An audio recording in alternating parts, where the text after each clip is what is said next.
સમાચાર સુરતથી કે જ્યાં વધુ એક રત્ન કલાકારે કરી છે આત્મહત્યા। આર્થિક સંકળામણમાં રત્ન કલાકારે આત્મહત્યા કરી છે।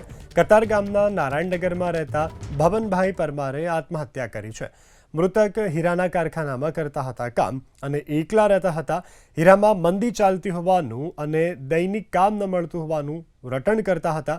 રવિવારે બપોરના સમયે આર્થિક સંકળામણથી કંટાળી અને તેઓએ આત્મહત્યા કરી લીધી છે। તેઓની આત્મહત્યાને લઈ અને પરિવાર શોકાતુર જોવા મળી રહ્યું છે। તેઓને કામ ન મળતા, રોજી ન મળતા આખરે કંટાળી અને તેઓએ જીવન ટૂંકાવ્યું છે। આર્થિક સંકળામણમાં રત્ન કલાકારે આત્મહત્યા કરી છે। કતાર ગામના નારાયણનગરમાં રહેતા ભવનભાઈ પરમારે આત્મહત્યા કરી છે। મૃતક હીરાના કારખાનામાં કરતા હતા કામ અને એકલા રહેતા હતા। હીરામાં મંદી ચાલતી હોવાનું અને દૈનિક કામ ન મળતું હોવાનું રટણ કરતા હતા। રવિવારે બપોરના સમયે આર્થિક સંકળામણથી કંટાળી અને તેઓએ આત્મહત્યા કરી લીધી છે। તેઓની આત્મહત્યાને લઈ અને પરિવાર શોકાતુર જોવા મળી રહ્યું છે। તેઓને કામ ન મળતા, રોજી ન મળતા આખરે કંટાળી અને તેઓએ જીવન ટૂંકાવ્યું છે।